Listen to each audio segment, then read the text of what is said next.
فاضل بریلوی رحمۃ اللہ علیہ فرماتے ہیں کہ قیامت میں منظر اس طرح کا ہوگا کہ نبی پاک ہمارے آگے آگے چلیں گے اور ہمیں اللہ کی رحمت کی خوشخبری سناتے جائیں گے، اور جب حضور یہ خوشخبریاں سنائیں گے تو حضور کے لبہائے مبارکہ سے پھول گریں گے اور ہم ان کو اٹھاتے جائیں گے۔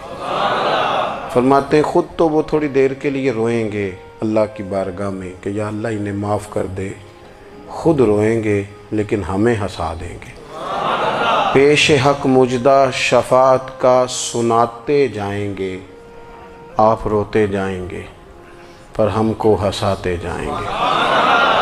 اور باغ جنت میں محمد صلی اللہ تعالی علیہ وسلم، باغ جنت میں محمد مسکراتے جائیں گے، پھول رحمت کے گریں گے ہم اٹھاتے جائیں گے۔ حشر تک ڈالیں گے ہم پیدائش مولا کی دھوم، اور مثل فارس نجد کے قلعے گراتے جائیں گے۔ اور کیا ذوق بیان کیا، فرمانے لگے خاک ہو جائیں عدو جل کر مگر ہم تو رضا، دم میں جب تک دم ہے ذکر ان کا سناتے جائیں گے۔ جب تک سانسوں کی ڈوری چل رہی ہے، دم میں جب تک دم ہے ذکر ان کا سناتے جائیں گے۔ اللہ تبارک و تعالیٰ نے ہمارے محبوب کریم علیہ السلام کو دنیا میں بھیجا تو فرمایا یا ایھا الناس قد جاءکم برہان من ربکم، اے لوگو تمہارے پاس تمہارے رب کی دلیل آ گئی ہے۔ اللہ تبارک و تعالیٰ نے محبوب پاک علیہ السلام کو سراپا دلیل بنا کے بھیجا۔ باقی انبیاء کرام علیہم السلام کے پاس بھی اپنی نبوت کے دلائل کے طور پر بے شمار معجزات تھے، اور حضور کریم علیہ السلام کے تو پورے وجود کو ہی اللہ نے معجزہ بنایا ہے۔ اور نبی پاک صلی اللہ تعالیٰ علیہ وآلہ وسلم کی نبوت کی دلیلیں، حضور کے رسالت کے مستحکم دلائل جگہ جگہ آپ کو ملیں گے۔ سب سے پہلی چیز تو یہ سمجھنے والی ہے کہ نبی پاک علیہ السلام نے جس چیز کو سب سے پہلے اپنی نبوت کی دلیل کے طور پر بیان فرمایا وہ حضور کا کردار ہے، سیرت ہے، عمل ہے، حضور کا لوگوں کے ساتھ رویہ ہے۔ نبی پاک علیہ السلام کی تبلیغ کے 3 دور ہیں۔ ایک تو حضور نے اپنے قول سے تبلیغ فرمائی ہے، وہ 40 سال کی عمر سے محبوب نے اعلان فرمایا اور تبلیغ کی۔ اور ایک نبی پاک صلی اللہ تعالیٰ علیہ وسلم بالواسطہ حضور کی تبلیغ ہے جو آج تک جاری ہے۔ امت کے علماء، مشائخ، مبلغین حضور کے دین کو آگے پھیلا رہے ہیں، تو دراصل یہ بھی تبلیغ رسول پاک علیہ السلام ہی کی تبلیغ۔ اور ایک حضور کی تبلیغ کا دور ہے، حضور کی پیدائش سے لے کر ولادت مبارکہ سے لے کر حضور علیہ السلام کے اعلان نبوت تک۔ اس دوران نبی پاک نے جو تبلیغ فرمائی ہے وہ اپنے کردار سے فرمائی ہے۔ عرب کا وہ معاشرہ جو بڑا میلا کچیلا گدلا ہو چکا تھا، جس کے اندر سراسر مادہ پرستی کا زور تھا، جس کے اندر لوگ انسانوں کی خرید و فروخت کرتے تھے، جس کے اندر بیٹیوں کو زندہ دفن کر دیتے تھے، جس کے اندر جو آدمی جتنا زیادہ مضبوط ہوتا تھا اتنا زیادہ لٹیرا بن جاتا تھا، اس معاشرے کے اندر رسول کریم علیہ السلام نے 40 سال گزارے، اور اس طرح گزارے کہ جو بیگانے بھی تھے وہ بھی کہا کرتے تھے یہ صادق ہیں، یہ امین ہیں۔ اور جب حضور نے اعلان نبوت کیا تو فرمایا، یہ قرآن مجید کے لفظ ہے، فرمایا فَقَدْ لَبِثْتُ فِيكُمْ عُمَرًا مِّن قَبْلِهِ أَفَلَا تَعْقِلُونَ، میں تمہارے بیچ عمر کا ایک حصہ گزار چکا ہوں، تمہیں عقل نہیں ہے، شعور نہیں ہے۔ نبی کریم علیہ السلام نے اپنے کردار کو، اپنے عمل کو اپنی نبوت کی دلیل کے طور پر بیان فرمایا۔ وہ تو حضرت حلیمہ بھی فرماتی ہیں نا، جب میں نبی کریم علیہ السلام کو اپنے گھر لے گئی تو میرا اپنا بچہ بھی دودھ پیتا تھا، 2 میرے بیٹے ہو گئے، ایک میری یہ نسبی اولاد اور حضور میری رضائی اولاد۔ تو کہتی ہیں جب میں کریم محبوب علیہ السلام کو اپنے سینے سے لگاتی تھی تو حضور میرے ایک پستان سے دودھ پیتے تھے اور دوسرا اپنے بھائی کے لیے چھوڑ دیا کرتے تھے۔ یہاں سے رسول کریم علیہ السلام نے کردار کے ذریعے تبلیغ، اور پھر اعلان نبوت سے پہلے ایک تنظیم عرب کے جوانوں پر، عرب کے سرداروں پر مشتمل بنائی گئی، جس میں نبی کریم علیہ السلام نے بڑا حصہ لیا سرکار نے، اور بڑے اہم لوگوں کو شعور حضور نے عطا فرمائے، وہ اس جماعت کا فیصلہ تھا کہ ہم سارے جوان، سارے بڑے لوگ ملیں گے۔ یہ حضور کے اعلان نبوت سے پہلے کی بات ہے۔ ہم بڑے لوگ ملیں گے، کسی بڑے کو کسی چھوٹے پر ظلم نہیں کرنے دیں گے، کسی آدمی کو کسی غریب کا حق نہیں کھانے دیں گے۔ حضور علیہ السلام نے نا اپنی کردار سے، اپنے عمل سے، اور آپ کا جو عمل ہوتا ہے نا وہ اصل ہوتا ہے۔ ایک ہوتا ہے آپ کوئی بات کرتے ہیں، اور ایک ہوتا ہے کہ آپ کوئی عمل کرتے ہیں۔ آپ جب عمل کرتے ہیں تو عمل کے ذریعے بھی لوگوں تک بات پہنچتی ہے کہ دراصل آپ کا اٹھنا بیٹھنا چلنا پھرنا کیا ہے۔ میرے رسول کریم علیہ السلام کا اٹھنا بھی ایک نبی کا، بیٹھنا بھی ایک نبی کا، بات کرنا بھی ایک نبی کا، معاملات زندگی کرنا بھی ایک نبی کا، لین دین کرنا بھی ایک نبی کا۔ ایک شخص کہتے ہیں میں نے اعلان نبوت سے پہلے حضور علیہ السلام سے کچھ چیز خریدی تھی، اور میں نے عرض کیا تھا آپ یہاں تشریف رکھیں، میں پیسے لے کے آتا ہوں۔ میں 3 دن کے بعد آیا۔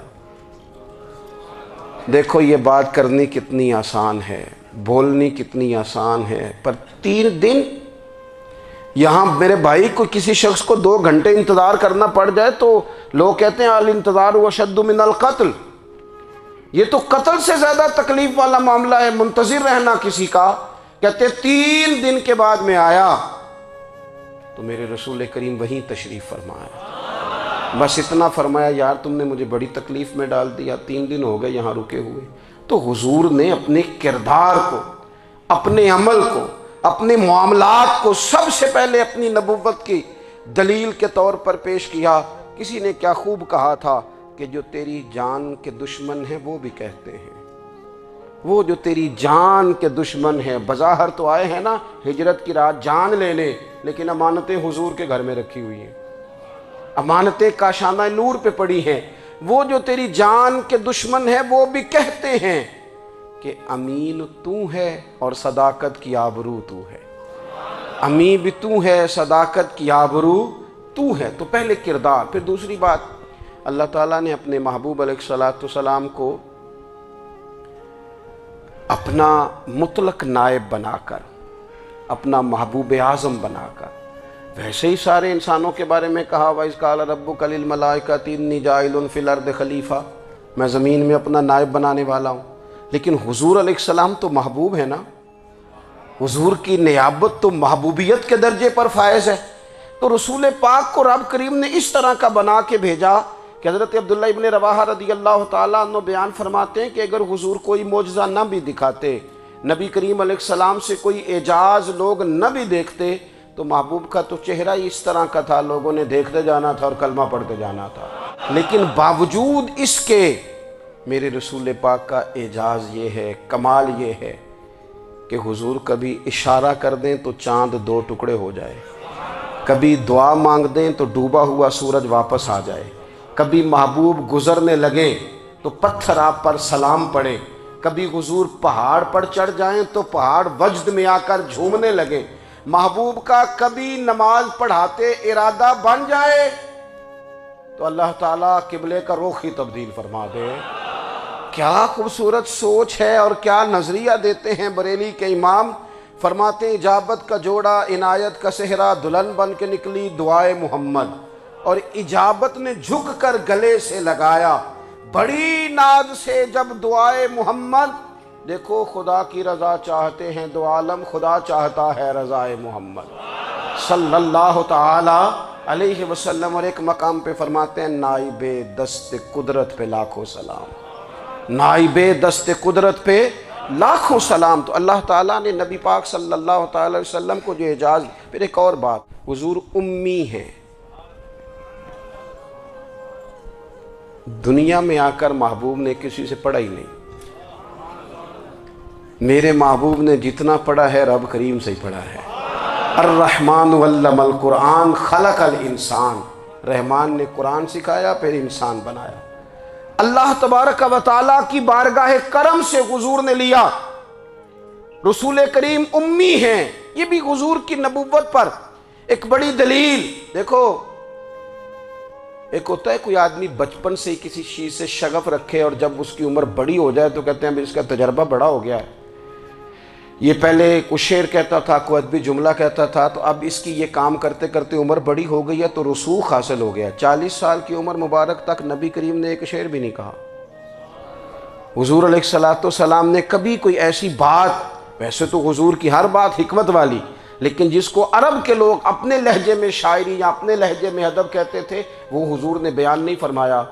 لیکن جب 40 سال کی عمر میں اعلان نبوت کیا تو پھر بڑے بڑے فصیح و بلیغ، بڑے بڑے سیانے طفیل بن عمر کہتے ہیں کہ اس شخص کو بھی میں نے دیکھا جسے بڑا ناز تھا اپنی فصاحت اور بلاغت پر، اور جب وہ حضور کے پاس آیا اور اس نے آ کے کچھ باتیں کی تو محبوب خاموشی سے سنتے رہے، اور جب وہ چپ کر گیا تو میرے کریم نے صرف سورہ فاتحہ پڑھی۔ کبھی اٹھتا تھا، کبھی بیٹھتا تھا، کبھی غور کرتا تھا، کبھی دائیں جاتا تھا، کبھی بائیں جاتا تھا، پھر کہنے لگا بتاؤ نا کلام کس کا ہے؟ فرمایا اس رب کا، اس رب کا، اس رب کا جس کا میں رسول بن کے آیا ہوں۔ نبی کریم صلی اللہ تعالیٰ علیہ وسلم امی ہیں، لیکن حضور نے کائنات کے رازوں سے پردے ہٹا دیے، نبی کریم نے جینے کے سلیقے بتا دیے، حضور نے ہر شخص کو اس کے مقصد حیات سے آگاہ کر دیا۔ نبی کریم علیہ السلام نے وہ فلسفہ حیات بیان کیا کہ لوگوں کو صرف جینے میں ہی مزہ نہیں آیا، مرنے میں بھی مزہ آنے لگا۔ لوگ آگے بڑھ بڑھ کے جانیں پیش کرنے لگے، اپنی اولادیں قربان کر، جو فلسفیوں سے کھل نہ سکا اور نکتہ وروں سے حل نہ ہوا، وہ راز ایک طیبہ والے نے بتلا دیا چند اشاروں میں۔ محبوب کریم امی ہیں، لیکن حضور نے اس طرح دنیا کو سکھایا، اس طرح دنیا کو پڑھایا، اس طرح حضور نے علم کے چراغ اور دیپ روشن کیے کہ قیامت تک جسے روشنی ملے گی نا، اسے صرف دروازہ مصطفیٰ سے ملے گی، اسے رسول کریم علیہ السلام کے در دولت سے ملے۔ کچھ لوگوں نے کہا کہ یہ اپنے پاس سے آیات بنا کے لاتے ہیں، اپنے گھر میں بیٹھ کے دعوے کر لینا تو کوئی مشکل کام نہیں نہ ہوتا، سارے لوگ ہی کر لیتے ہیں۔ بلکہ وہ ہمارے ایک بزرگ کہا کرتے تھے، خیالی پلاؤ پکائیے تے گھیو کدے بھی کٹ نہ پائیے، کیونکہ کون سا پیسوں کا ڈالنا ہے، زیادہ ڈالیں آپ اور زیادہ ڈالیں۔ بہت سارے لوگ ہیں آج بھی، کچھ لبرل ہیں بیچارے، کچھ دین بیزار طبقہ ہے، وہ کہتے ہیں جناب ہمیں تو جدید باتیں بتائیں، ہمیں تو نئے اسلوب کے مطابق لے کے چلیں، ہمیں تو او بھائی سن، میرے نبی پاک علیہ السلام نے فرمایا میرا قرآن کبھی پرانا نہیں ہوگا، اسے پڑھ کے دیکھ، اس کی جدت کا حسن دیکھ، یہ تو کھلا ہوا باغ ہے، تو ایک دفعہ اس کے قریب آئے گا تو خوشبو ملے گی، دوسری دفعہ آئے گا تو اس سے زیادہ تازی ملے گی، ایک دفعہ پھل کھائے گا تو مزیدار ہوگا اور دوسرا کھائے گا ہو سکتا ہے شکل ملتی جلتی ہو لیکن ذائقہ بڑا نرالا ہوگا۔ تو تو صحیح نا، جب کچھ لوگوں نے کہا یہ خود سے بنا کے آیات لاتے ہیں تو فرمایا وَإِن كُنتُمْ فِي رَيْبٍ مِّمَّا نَزَّلْنَا عَلَىٰ عَبْدِنَا فَأْتُوا بِسُورَةٍ مِّن مِّثْلِهِ، اگر تمہیں کوئی شک ہے اس میں جو ہم نے اپنے بندہ خاص میں نازل کیا ہے تو تم بھی اس جیسی ایک آیت بنا کے لاؤ۔ اور چلو چیلنج کھلا دے دیا، فرما وَادْعُوا شُهَدَاءَكُم مِّن دُونِ اللَّهِ، اللہ اور اللہ والوں کو چھوڑ دو، تفسیری ترجمہ عرض کر رہا ہوں، یعنی صحابہ کو چھوڑ دو، حضور کے ماننے والوں کو چھوڑ دو، باقی ساری دنیا کے کافر کٹھے ہو جاؤ، ایک آیت بس قرآن جیسی لے کے آؤ، ایک آیت لے کے آؤ، ان کنتم صادقین، اگر تم سچے ہو۔ جوانوں سنو، کہا ایک آیت، اور یہ چیلنج آج تک قرآن مجید کا موجود ہے، آج تک وَإِن كُنتُمْ فِي رَيْبٍ مِّمَّا نَزَّلْنَا عَلَىٰ عَبْدِنَا فَأْتُوا بِسُورَةٍ مِّن مِّثْلِهِ، تم قرآن کے مقابلے کی ایک صورت لے کے آؤ اور سارے حمایتی اکٹھے کر لو اپنے، ان کنتم صادقین، اگر تم سچے ہو۔ جواب تو ادھر سے آنا تھا نا، لیکن کائنات کے رب نے جواب بھی خود دیا، فرمایا فَإِن لَّمْ تَفْعَلُوا وَلَن تَفْعَلُوا، اگر تم نہ لا سکے، اور فرمایا تم لا سکتے بھی نہیں، اگر تم نہ لا سکے اور تم لا سکتے بھی، نہ خنجر اٹھے گا نہ تلوار تم سے، یہ بازو میرے آزمائے ہوئے ہیں۔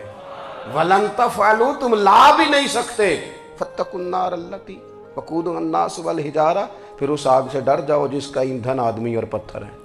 اُعِدَّتْ لِلْکَافِرِین، بنائی کافروں کے لیے، بنائی مومنوں کے لیے تو رب نے جنت بنائی ہے. اعدت للکافرین، یہ دوزخ اللہ نے کن کے لیے بنائی ہے؟ اعدت للکافرین کہتا ہے کافر کے لیے بنایا.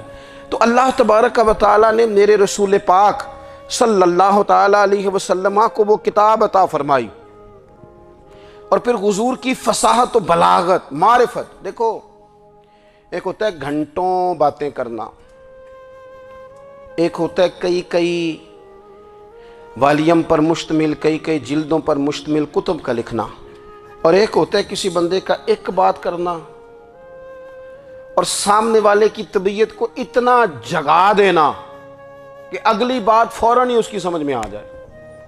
اور حضور نہ کسی کی انا کو نہیں جگاتے تھے. ہم بعض اوقات کسی سے خطاب کرتے ہیں، بات کرتے ہیں تو سامنے والے کی انا کو جگا دیتے ہیں، ٹھیس پہنچاتے ہیں. وہ کہتا ہے چل پھر تگڑا ہو جا، میں بھی آیا. حضور انا نہیں جگاتے تھے، میرے نبی پاک ضمیر جگاتے تھے تاکہ وہ شخص فیض حاصل کر سکے، اسے کچھ ملے. نبی کریم کا جو انداز تکلم ہے وہ اس طرح کا ہوتا تھا کہ انسان خود بخود کھل اٹھتا تھا کہ مطلب یہ بات ہونے کیا لگی ہے، مطلب حضور کیا فرمانے لگے. نبی کریم صلی اللہ تعالیٰ علیہ وسلم ایک دن محبوب کریم نے صحابہ کے بیچ حضور کی فصاحت و بلاغت دیکھے. فرمایا محبوب نے کتنا نادان ہے وہ شخص جو اپنے ماں باپ کو گالی دے. کھلی ہو گئی لوگوں کی آنکھیں، کان کھڑے ہو گئے کہ یا رسول اللہ کون ایسا بدبخت ہے جو ماں باپ کو گالی دے گا. اب جب سوالات ذہنی سطح پر پوری طور پر ابھر گئے نا، تو اب رسول کریم نے بات سمجھائی. یہ ہے فصاحت و بلاغت. تیرے آگے ہیں یوں دبے لچے فصحاء عرب کے بڑے بڑے، کوئی جان منہ میں زبان نہیں بلکہ جسم میں جان نہیں. یا رسول اللہ کون ایسا نالائق ہے جو ماں باپ کو گالی دے. اب جب ذہنی سطح یہاں تک ابھر آئی تو اب حضور نے سمجھایا. فرمایا جب تم کسی کے ماں باپ کو گالی دو گے نا تو وہ بھی تو جواب میں تمہارے ماں باپ کو دے گا نا. تو فی نفس ہی یہ تم نے خود ظلم کیا ہے اپنے ماں باپ پر. کیوں تم نے ایسا لہجہ اختیار کیا کہ جس سے سامنے والے کی انا جاگ جائے اور وہ تمہارے مقابلے میں آ کر کے کھڑا ہو جائے. کیوں تم نے اس طرح کے انداز اختیار کیے کہ جس سے سامنے والا بھی سارے پنجے کھڑے کر کے باہر نکل آئے اور کہے آ جاؤ پھر میں بھی میدان میں حاضر ہوں. رسول کریم کی فصاحت بلاغت دیکھیں نا، حضور 2-4 جملوں میں ساری بات سمجھا جاتے ہیں. ایک حدیث پاک اگر ہماری سمجھ میں آ جائے، ایک روایت نبی پاک صلی اللہ تعالیٰ علیہ وسلم نے فرمایا خوبصورت مسلمان وہ ہے جو بے مقصد باتوں کو چھوڑ دے. لو اس سے پوری زندگی سجائی جا سکتی ہے، ایک جملے سے پوری زندگی سواری جا سکتی ہے. کوئی لمبی چوڑی باتوں میں جانے کی ضرورت نہیں. کہا خوبصورت مسلمان یہ ہے جو بے مقصد باتوں کو چھوڑ دے، لا یعنی باتوں کو. کیا کہتے ہیں ہمارے دیہات کے لوگ، جڑے پنڈ جانا نہیں ادھر راہ پوچھنے دی. لیکن آج کل لوگ باز آندے یعنی جس بات کا بالکل تعلق نہیں نا وہ بات بھی کرتے جاتے ہیں، جس کا شعبہ ہی نہیں وہ بھی چھلانگ لگا کے اس میں آ جاتا ہے. ہم اپنا وقت ضائع کرتے ہیں، اپنی صلاحیتیں ضائع کرتے ہیں، اپنا نقصان کرتے ہیں. ہم اپنا کام صحیح کر کے نہیں کرتے اور دوسری ساری دنیا کو ٹھیک کرنا چاہتے ہیں. او بھائی آپ جس جگہ جس شعبے سے تعلق رکھتے ہیں آپ اپنے معاملات میں مضبوطی پیدا کریں. حضور نے اپنی فصاحت کے ساتھ بلاغت کے ساتھ لوگوں کو قائل کیا، اور قرآن مجید کی تاثیر کا یہ اثر میرے کریم رسول نے دکھایا کہ رات کو جب حضور بیٹھ کے قرآن پاک پڑھتے تھے نا، جب یاسین والے نبی خود یاسین کی تلاوت کریں، جب طٰہٰ والے محبوب خود طٰہٰ کی تلاوت کریں، غور کرو نا جب مدثر والے محبوب خود ان جملوں کو ادا کریں، یعنی جن کے بارے میں آیت آئی ہے جب وہی یہ آیت پڑھیں کہ انا اعطیناک الکوثر، یعنی جن کا ذکر ہو رہا ہے جب وہ یہ بات کریں کہ یا ایھا النبی انا ارسلناک شاہدا ومبشرا ونذیرا لتؤمنوا باللہ ورسولہ وتعزروہ وتوقروہ وتسبحوہ بکرۃ واصیلا، جن کے بارے میں آیت آئی ہے جب وہ یہ کہہ رہے ہوں کہ ورفعنا لک ذکرک، جب وہ کہہ رہے ہوں والضحیٰ واللیل اذا سجا. ذرا اس کیفیت کو دیکھیں جب محبوب خود پڑھ رہے ہوں، اور جو حضور پر آئی ہیں اس کا ذائقہ، اس کا لطف، اس کا انداز بھلا کیا ہوگا. حضور جب رات کو پڑھتے تھے نا قرآن پاک تو جو پکے کافر تھے نا، ابو جہل جیسے لوگ، وہ بھی جھاڑیوں میں چھپ چھپ کے مدینے والے کی تلاوت سنا کرتے تھے، حضور کی تلاوت سنا کرتے تھے۔ یہی بہتر ہے کہ پردوں میں وہ پردہ پوش رہے، وہ اگر پردے ہٹا دے تو کسے ہوش رہے۔ رسول کریم علیہ السلام کی تلاوت کا سننا، قریب جانا، یہ اعجاز ہے۔ حضرت فاروق اعظم کہتے ہیں میں طبیعت کا بڑا ڈاڈا تھا، مزاج کا بڑا سخت تھا، زندگی ہمیشہ ڈٹ کر گزاری، باتوں پر کھڑا رہنا آتا تھا، پر جب میری بہن نے مجھے چند آیتیں سنائی نا تو میں تڑپ ہی گیا۔ گھروں آیا سا مار مقامنے نو، ہن مینو مار دے لے چلو، اوے متے عمر دی عمر برباد ہو جائے، جتھے عمر سوار دے لے چلو۔ یہ اعجاز ہے رسول کریم صلی اللہ تعالیٰ علیہ وسلم پر نازل ہونے والی کتاب کا۔ پھر حضور نے خبریں دی، نبی پاک نے خبریں دی۔ حضور نے فرمایا روم فتح ہوگا، وہ ہوا۔ نبی کریم علیہ السلام نے فرمایا شام فتح ہوگا، تو شام فتح ہوا۔ فرمایا ایران فتح ہوگا، تو ایران فتح ہوا۔ سراقہ بن مالک کہتے ہیں ایک گاؤں پر بھی مسلمانوں کی حکومت نہیں تھی، ایک گاؤں پر۔ حضور مکہ مکرمہ سے نکل رہے تھے، مدینہ طیبہ تشریف لے جا رہے تھے، ابھی راستے میں تھے، میں 100 سرخ اونٹوں کے لالچ میں معاذ اللہ حضور کو گرفتار کرنے پہنچ گیا۔ محبوب نے حکم دیا، حضور کا معجزہ میں نے آنکھوں سے دیکھا، میرا گھوڑا زمین میں دھستا چلا گیا، میں نے معافی مانگی، حضور نے معاف کر دیا۔ میں نے سمجھا اچانک ہو گیا ہے۔ یہ منوانا بھی بڑا مشکل کام ہے۔ شجر و حجر پہچان گئے، انسان کی نظروں میں شاکی رہا۔ یہ کچھ ایسے لوگ ہیں جن کو منوانا توبہ توبہ، ماننے کو تیار نہیں، ایک دیکھ کے بھی ماننے کو تیار ہے نہیں، ماننے کو تیار ہی نہیں۔ کہتے ہیں کہ میں نے پھر چاہا آگے بڑھنا تو پھر زمین کے اندر میرے گھوڑے کے پیر دھنسنے لگے، پھر معافی مانگی۔ کریم تیرے معاف کرنے کی ادا پہ بھی قربان جائیں۔ یہ نہیں فرمایا کہ تو بار بار یوں ہی کرتا ہے، فرمایا معافی مانگتا ہے، جا میں نے معاف کیا۔ کہتے ہیں 3 دفعہ میں آگے بڑھا، 3 دفعہ حضور نے معاف کیا تو مسکرا کے فرمانے لگے تو یہاں مجھے گرفتار کرنے آیا ہے، وہ کیسر روم کا علاقہ فتح ہوگا۔ وہ کنگن جو پہنتا ہے نا ہاتھوں میں، بادشاہ کے کنگن معروف ہیں، وہ تیرے ہاتھوں میں آئیں گے۔ اللہ کرے آپ سمجھیں۔ یہ جو لوگ ڈری ڈری سہمی اور ہمارے بچے مایوسی کی معاذ اللہ باتیں کرتے ہیں، وہ دیکھیں حضور کس طرح کی گفتگو فرماتے ہیں۔ ابھی ایک گاؤں پر بھی اسلام کی حکومت نہیں، لیکن حضور کا خبر دینے کا انداز۔ کریم فرمانے لگے وہ کیسر روم کے جو کنگن ہوں گے وہ تیرے ہاتھوں میں آئیں گے۔ جناب سراقہ بن مالک فرماتے ہیں کہ میں مسلمان ہو گیا، حضور کا وصال ہو گیا، کنگن نہیں آئے۔ حضرت ابوبکر صدیق کا وصال ظاہری ہو گیا، کنگن نہیں آئے۔ جناب عمر کا دور آ گیا، سراقہ بوڑھے ہو گئے۔ کوئی بندہ پوچھتا نا کہ اب تو عمر ڈھل گئی ہے، زندگی کا پتہ نہیں، کہنے لگے نہیں میں نہیں جاتا، جب تک کنگن نہیں آتے اسرائیل کوئی نہیں آئیں گے، کیونکہ ساڈے نبی دی زبان ساڈے واسطے قرآن۔ جو دن کو کہہ دیا دن ہے تو دن نکل آیا، جو شب کو کہہ دیا شب ہے تو رات ہو کے رہی، اور خدا نے ان کی زبان کو وہ اختیار دیا، جو نکلی منہ سے ان کے وہ بات ہو کے رہی۔ اور فاضل بریلوی کا تو انداز ہی پھر انوکھا ہے نا، وہ تو کہتے ہیں وہ زبان جس کو سب کن کی کنجی کہیں، جس کو سب کن کی کنجی کہیں، اس کی نافذ حکومت پہ لاکھوں سلام۔ کہنے لگے نہیں آتے حضرت اسرائیل، فکر نہ کرو، بوڑھے ہو گئے تھے، نکلنا گھر سے بند کر دیا تھا، حضرت عمر کا دور تھا، کنگن آ گئے۔ حضرت فاروق اعظم نے ان کے پوتوں سے، نواسوں سے، بچوں سے کہا جاؤ بلا کے لاؤ، کا دادا جان بوڑھے ہیں، فرمایا تم کان میں کہہ دینا کنگن آ گئے، پھر تم دیکھنا تو صحیح۔ پھر حضرت سراقہ آئے، حضور نے جو خبریں دیں، نبی پاک علیہ السلام نے جو گزشتہ قوموں کے احوال بیان کیے، اور پھر میرے نبی پاک علیہ السلام نا دنیا میں عزتیں دینے آئے۔ عزتیں، یہ مزاج ہمیں کم کرنا چاہیے۔ یہ جو ہم ساری زندگی اس کام میں لگا دیتے نا کسی کو نیچا کیسے دکھانا ہے، یہ انداز حضور نے نہیں ہمیں دیا۔ آپ دیکھو حضور تشریف لائے تو ہمیں پتہ چلا کہ حضرت یوسف جیسا سونا کوئی نہیں، حضور تشریف لائے تو ہمیں پتہ چلا کہ حضرت داؤد جیسی خوبصورت آواز کسی کی نہیں۔ حضور تشریف لائے تو ہمیں پتہ چلا کہ جناب عیسیٰ علیہ السلام کا فقر اختیاری کس طرح کا تھا۔ محبوب تشریف لائے تو ہمیں پتہ چلا کہ حضرت موسیٰ کا جلال کس طرح کا تھا۔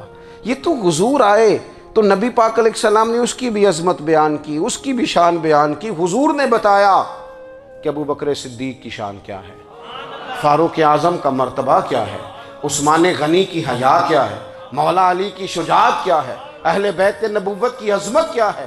حضور آئے عزتیں دینے، ماں کو عزت دی مدینے والے رسول نے۔ کہا جس کا باپ راضی ہو گیا اس کا رب راضی ہو گیا۔ فرمایا جو 2 بیٹیاں 3 بیٹیاں 4 بیٹی بہنیں یا ایک بیٹی یا بہن بیاہ کے آ گیا نا، اس طرح میری 2 انگلیاں جڑی ہوئی ہیں، میرے ساتھ جڑ کے جنت میں جائے گا۔ رسول کریم صلی اللہ تعالی وسلم نے عزت دی۔ حضور عزتیں دینے، کوئی اعزاز نہیں۔ ان پڑھ بندہ ہے، سادہ ہے، غریب ہے، مزدوری کرتا ہے، ہاتھوں پہ چھالے۔ یا رسول اللہ اس کا بھی کوئی اعزاز ہے؟ قربان جائیں، میرے کریم نے عزت دی۔ فرمایا محنت کر کے روزی کمانے والا تو اللہ کا دوست ہے۔ یہ اینٹیں اٹھانے والا، یہ مشقتیں کرنے والا، یہ صبح دیہڑی پہ جانے والا، یہ بیچارہ جو اچار سے روٹی کھاتا ہے، تو نے ہر شخص کی قسمت میں یہ عزت لکھی اور آخری خطبے کی صورت میں وصیت لکھی۔ رسول کریم نے ہر بندے کو اعزاز دیا، عظمتیں دی۔ حضور عزتیں دینے آئے، نبی پاک علیہ السلام نے اعزازات دیے، حضور نے نوازا۔ یہ ساری چیزیں میرے رسول پاک کی تشریف، اور پھر یہ جو حضور کے صحابہ اور اہل بیت ہیں نا، یہ بھی میرے نبی پاک کی نبوت کی دلیل ہے۔ اتنی جلدی انقلاب آیا نہیں کرتے۔ وہ کل تک جو رہزن تھے حضور نے راہبر بنا دیے۔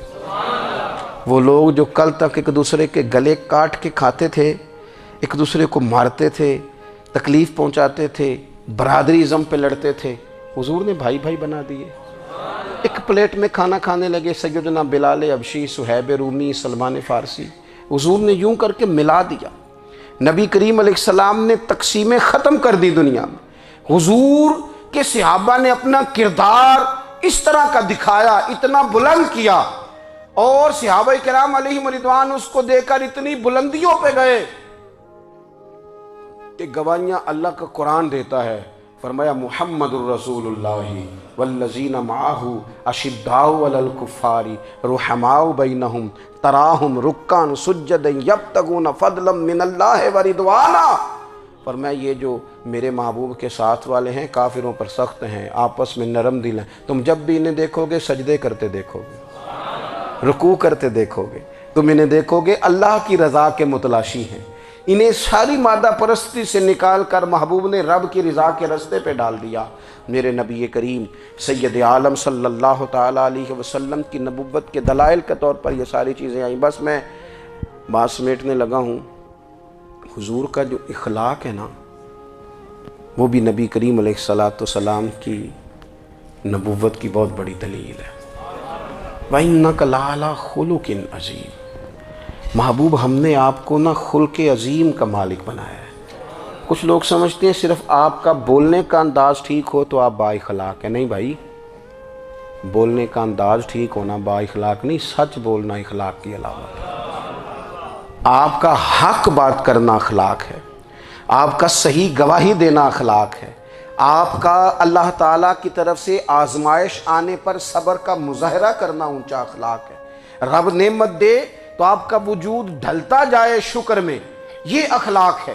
رب کریم اگر آپ کو کسی وقت کسی آزمائش میں اپنی حکمت سے ڈالتا ہے تو عزت نفس کو برقرار رکھنا، خودداری کو برقرار رکھنا، یہ اخلاق۔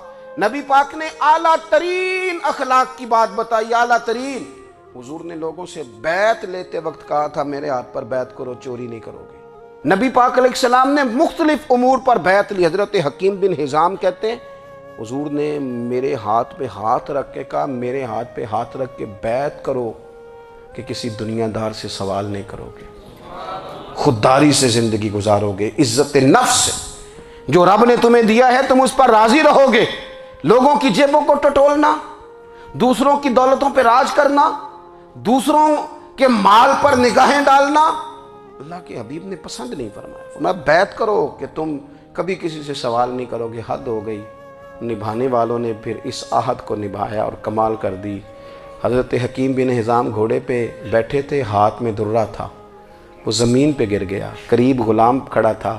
حضرت حکیم بن حزام خود گھوڑے سے اترے، درہ اٹھایا، دوبارہ گھوڑے پہ بیٹھے۔ غلام عرض کرنے لگا حضور مجھے بتا دیتے، میں اٹھا کے دے دیتا۔ آنکھیں چمک اٹھیں، فرمانے لگے کیسے بتا دیتا؟ اپنے رسول سے وعدہ کیا ہے کبھی کسی سے سوال نہیں کروں گا، کبھی سوال نہیں کروں گا۔ اللہ کے محبوب نے ہمیں اعلیٰ اخلاقی قدروں کی بات ہمیں سکھائی ہے۔ ہم دیکھتے ہیں کہ بڑی جلدی 2 4 5 لوگوں کے غصہ دلانے پر ہم ساری اخلاقی حدوں کو کراس کر جاتے ہیں۔ دوستو ہمارا ایک ویژن ہونا چاہیے، ہمارے ذاتی رویے بڑے معتبر ہونے چاہیے، لین دین کے معاملات کے اندر مسلمانوں کو بڑا صاف ستھرا ہونا چاہیے۔ ہمیں اپنی معاشی زندگی میں روزمرہ کے معاملات میں ہماری توجہات کا مرکز صرف اللہ رسول کی ذات ہونی چاہیے۔ رب کریم نے اپنی حکمت سے کسی کو کتنا دیا ہے یہ اس کی حکمت کے تقاضے ہیں۔ ہمیں اس نے جس رنگ میں جس حال میں رکھا ہے ہمیں اپنے رب کی رضا پر بہت زیادہ مطمئن ہونا چاہیے۔ اچھا پھر ایک اور بات، جن چیزوں کو ہم نے دکھ بنایا ہے نا، یہ تو وہاں دکھ تھا ہی نہیں۔ مہینہ مہینہ چولہا نہیں جلا، لیکن کسی جگہ اظہار غربت ہے، حضور کی اولاد پاک کا یا صحاب کا یا ازواج کا۔ مہینہ مہینہ چولہا نہیں جلا، لیکن یہ اخلاق عالیہ کا حسن دیکھو، اپنے گھر مہینہ مہینہ چولہا نہیں جلا، جو مانگنے آیا اسے جھولی بھر کے عطا فرمایا، کوئی دروازے سے خالی نہیں گیا۔ عزیز بھائی، اگر زندگی میں اخلاقی قدریں ہم اپنا لیں اور ہم تھوڑا تھوڑا کر کے اپنے آپ کو تبدیل کریں، ساری زندگی توجہ رہی کہ فلاں کیا کر رہا ہے، فلاں کیا کر رہا ہے، تھوڑا سا گردن کو جھکا کے اپنے اوپر توجہ ڈالیں، اپنے آپ کو وقت دیں، حضور کے اخلاق عالیہ کی روشنی میں، تعلیمات حسنہ کی روشنی میں ہم اپنے کردار و عمل پر تھوڑی توجہ دیں۔ اس وقت بہت بڑی تعداد میں امت مسلمہ ہے، اور ایسا نہیں ہے کہ دولت نہیں ہے، دولت سے بھی سرشار ہیں۔ ہمارے ہاں بڑے بڑے انجینئر ہیں، بڑے بڑے ڈاکٹر ہیں، لیکچرار ہیں، ہمارے پاس بڑے بڑے ہاسپٹل ہیں، بڑا کچھ ہے، لیکن کردار و عمل کے بادشاہ، اپنی زندگی تقوی کی روشنی میں گزارنے والے، ان لوگوں کی تعداد کم ہے۔ اگر کوئی آج بھی سارے کام نیک کرے لیکن جائیداد میں سے بیٹی کا حق رکھ جائے تو پھر اس نے کیا میلاد منایا ہے؟ اگر آج بھی جو 2 4 لوگ بیچارے اس کے زیر دست ہیں، ملازمین ہیں، ان کے ساتھ اس کا رویہ انتہائی سخت ہو تو اس نے کیا میلاد منایا؟ اگر آج بھی وہ برادری ازم کی بنیاد پر دوستیاں کرے اور چھوٹے بڑے کی وہ تقسیم رکھے، جسے حضور نے فرمایا کہ قبیلے تو تعارف کے لیے، ورنہ کسی عربی کو اجمی پر، گورے کو کالے پر کوئی فضیلت نہیں۔ اگر کوئی آج بھی اس برادری ازم کا قائل ہے پھر اس نے کیا میلاد منایا؟ اگر کوئی شخص آج بھی اپنے آپ کو مادہ پرستی میں پوری طرح دھکیل چکا ہے اور رضا الہی کا مسافر نہیں بنا تو اس نے کیا میلاد منایا؟